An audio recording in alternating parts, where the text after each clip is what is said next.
بسم اللہ الرحمن الرحیم۔ السلام علیکم ورحمۃ اللہ وبرکاتہ۔ ناظرین کرام، جب غزوہ حنین اور غزوہ طائف مکمل ہو گیا تو اس کے بعد اللہ کے رسول علیہ الصلوۃ والسلام کو جس طرح کہ ہم نے پہلے تذکرہ کیا کہ جو حوازن اور ثقیف کے لوگ تھے وہ حنین میں اپنے مال اسباب، اپنے مویشی اور اپنے بچوں کے ساتھ آئے تھے، اور اسی وجہ سے جب حنین کی فتح ہوئی تو مسلمانوں کو ایک بہت بڑا جو ہے وہ مال غنیمت حاصل ہوا تھا۔ اور طائف کے بعد اللہ کے رسول علیہ الصلوۃ والسلام جو ہے وہ جب واپس مکہ مکرمہ لوٹ رہے تھے تو اللہ کے رسول نے جیرانہ میں جو ہے وہ قیام کیا، اور جیرانہ میں اللہ کے رسول علیہ الصلوۃ والسلام کئی روز تک مقیم رہے، اور اللہ کے رسول علیہ الصلوۃ والسلام کے ذہن میں یہ بات تھی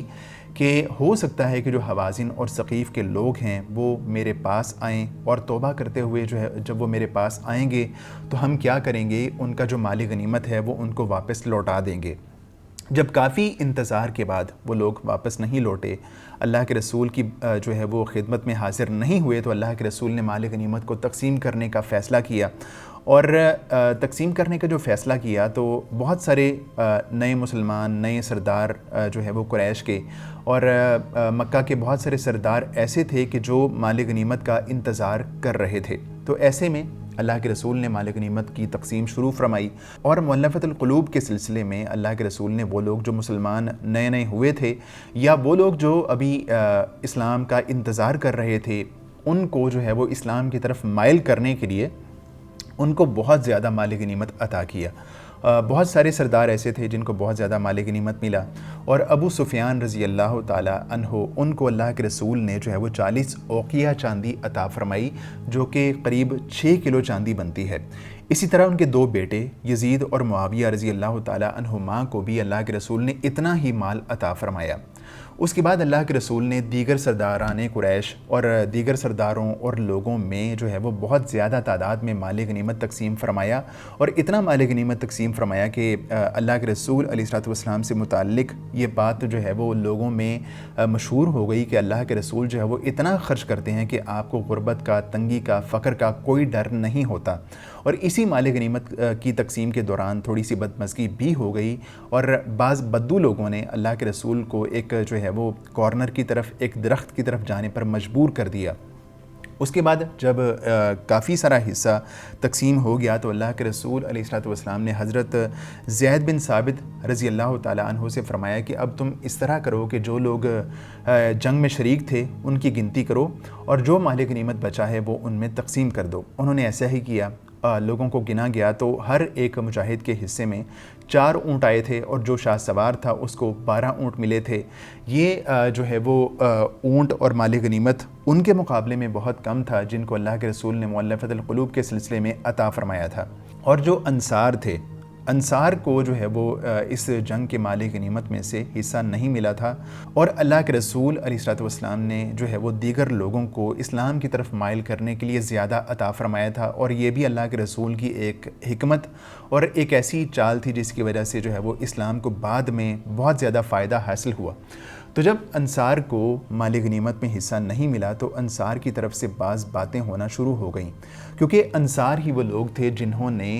حنین کے موقع پہ ایک جب سارے مسلمان آگے پیچھے ہو گئے تھے، اکثر مجاہدین جو ہے وہ ان میں بھگدڑ مچ گئی تھی، تو سب سے پہلے واپس لوٹ کے آنے والے انصار ہی تھے، اور انہوں نے اللہ کے رسول کا ایک بھرپور ساتھ دیا تھا، اور انہی کی بہادری کی وجہ سے اللہ تعالیٰ نے مسلمانوں کو یہ فتح نصیب فرمائی تھی۔ تو انصار نے جو ہے وہ اس بات کو ذرا محسوس کیا کہ اللہ کے رسول نے ہمیں جو ہے وہ جو مال غنیمت ہے اس میں سے محروم کر دیا ہے، اور اسی وجہ سے اللہ کے رسول علیہ الصلوۃ والسلام کے کان میں ان کی طرف سے بعض باتیں بھی پہنچنا شروع ہو گئیں، جن میں سے ایک بات یہ تھی کہ اللہ کے رسول جو ہے وہ اپنی قوم کی طرف واپس جانا چاہتے ہیں، واپس لوٹنا چاہتے ہیں۔ تو اللہ کے رسول نے جب یہ بات سنی تو اللہ کے رسول علیہ الصلوۃ والسلام نے انصاریوں کو جمع کرنے کا حکم دیا۔ سارے انصار آ گئے تو اللہ کے رسول علیہ الصلوۃ والسلام نے خطبہ ارشاد فرمایا، اور اللہ کے رسول نے حمد و ثنا بیان کرنے کے بعد کہا، انصار کے لوگوں، تمہاری یہ کیا چیمگوئی ہے جو میرے علم میں آئی ہے، اور یہ کیا ناراضگی ہے جو جی ہی جی میں تم نے مجھ پر محسوس کی ہے؟ کیا ایسا نہیں کہ میں تمہارے پاس اس حالت میں آیا کہ تم گمراہ تھے، اللہ نے تمہیں ہدایت دی، اور محتاج تھے، اللہ نے غنی بنا دیا، اور باہم دشمن تھے، اللہ نے تمہارے دل جوڑ دیے؟ لوگوں نے کہا کیوں نہیں؟ اللہ اور اس کے رسول کا بڑا فضل و کرم ہے۔ اے انصار کے لوگو، تم اپنے جی میں دنیا کی ایک حقیر سی گھاس کے لیے ناراض ہو گئے، جس کے ذریعے سے میں نے لوگوں کا دل جوڑا تھا تاکہ وہ مسلمان ہو جائیں، اور تم کو تمہارے اسلام کے حوالے کر دیا تھا۔ اے انصار، کیا تم اس سے راضی نہیں کہ لوگ اونٹ اور بکریاں لے کر جائیں اور تم رسول اللہ صلی اللہ علیہ وسلم کو لے کر اپنے ڈیروں میں پلٹو؟ اس ذات کی قسم جس کے ہاتھ میں محمد کی جان ہے، اگر ہجرت نہ ہوتی تو میں بھی انصار ہی کا ایک فرد ہوتا۔ اگر سارے لوگ ایک راہ چلیں اور انصار دوسری راہ چلیں تو میں بھی انصار ہی کی راہ چلوں گا۔ اے اللہ، انصار پر رحم فرما، اور انصار کے بیٹوں اور انصار کے بیٹوں کے بیٹوں یعنی پوتوں پر بھی۔ رسول اللہ صلی اللہ علیہ وسلم کا یہ خطاب سن کر لوگ اس قدر روئے کہ داڑیاں تر ہو گئیں، اور کہنے لگے، ہم راضی ہیں کہ ہمارے حصے اور نصیب میں رسول اللہ صلی اللہ علیہ وسلم ہوں۔ اس کے بعد رسول اللہ صلی اللہ علیہ وسلم واپس ہو گئے اور لوگ بھی بکھر گئے۔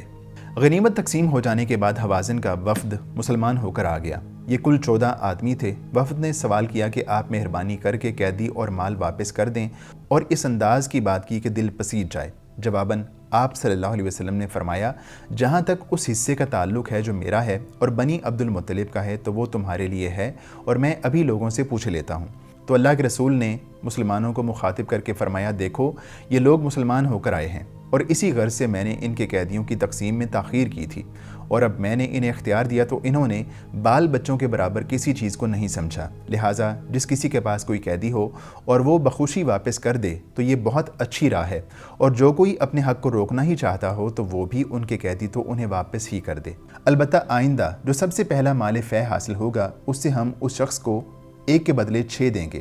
اس کے بعد سارے لوگوں نے ان کے بال بچے واپس کر دیے، اور رسول اللہ صلی اللہ علیہ وسلم نے سارے قیدیوں کو ایک ایک قیمتی چادر عطا فرما کر واپس کر دیا۔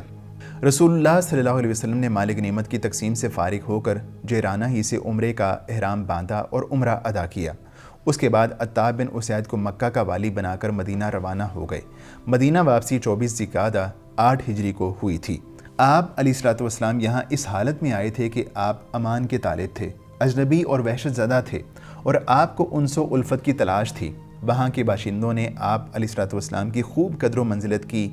آپ علیہ الصلوۃ والسلام کو جگہ دی، اور آپ علیہ الصلوۃ والسلام کی مدد کی، اور جو نور آپ علیہ الصلوۃ والسلام کے ساتھ نازل کیا گیا تھا اس کی پیروی کی، اور آپ علیہ الصلوۃ والسلام کی خاطر ساری دنیا کی عداوت ہیٹ سمجھی۔ اب وہی آپ علیہ الصلوۃ والسلام ہیں کہ جس شہر نے ایک خوف زدہ مہاجر کی حیثیت سے آپ کا استقبال کیا تھا، آج 8 سال بعد وہی شہر آپ علیہ الصلوۃ والسلام کا اس حیثیت سے استقبال کر رہا ہے کہ مکہ آپ کے زیر نگیں ہے، اور اس نے اپنی کبریائی اور جاہلیت کو آپ صلی اللہ علیہ وسلم کے پیروں تلے ڈال دیا ہے، اور آپ اس کی پچھلی خطا معاف کر کے اسے اسلام کے ذریعے سرفرازی بخش رہے ہیں۔